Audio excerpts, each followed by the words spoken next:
اعوذ باللہ من الشیطان الرجیم، بسم اللہ الرحمن الرحیم۔ اور اللہ تعالیٰ فرماتے ہیں سورہ بقرہ آیت نمبر 151 میں، یہ انعام ایسا ہی ہے جیسے ہم نے تمہارے درمیان تم ہی میں سے ایک رسول بھیجا ہے جو تمہارے سامنے ہماری آیتوں کی تلاوت کرتا ہے اور تمہیں پاکیزہ بناتا ہے اور تمہیں کتاب اور حکمت کی تعلیم دیتا ہے اور تمہیں وہ باتیں سکھاتا ہے جو تم نہیں جانتے تھے۔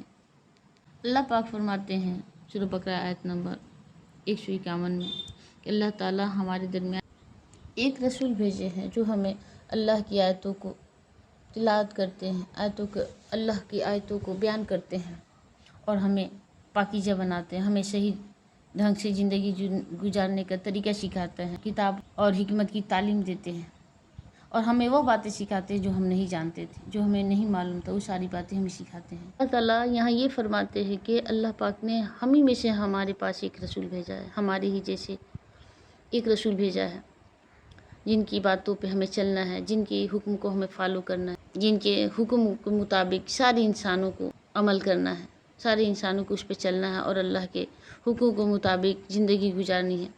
صرف مسلمانوں کے لیے نہیں بلکہ سارے انسانیت کے لیے ہے۔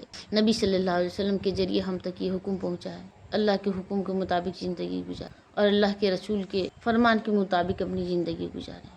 یہ ساری انسانیت کے لیے، ساری دنیا کے لوگوں کے لیے، صرف مسلمانوں کے لیے نہیں بلکہ ساری انسانیت کے لیے۔ اللہ تعالیٰ فرماتے ہیں کہ تم ہی میں سے ایک رسول بھیجا ہے تمہارے درمیان، جن کی باتوں پہ ہمیں چلنا ہے اور اس پہ عمل کرنا ہے۔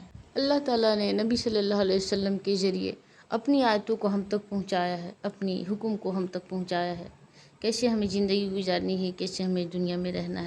ہمارے نبی صلی اللہ علیہ وسلم ہم سے اللہ کی آیتوں کو بیان کرتے ہیں، اللہ کی بتائی ہوئی باتوں کو ہم سے بیان کرتے ہیں، کیسے ہمیں جینا ہے، کیسے ہمیں زندگی گزارنی ہے، کیسے ہمیں ساری زندگی گزارنی ہے۔ اور ہمیں کوشش کرنی چاہیے کہ ہم ان ساری باتوں پر عمل کریں، ان ساری چیزوں پہ عمل کر کے اپنی زندگی کو خوبصورت بنائیں، اپنے اعمال کو خوبصورت بنائیں۔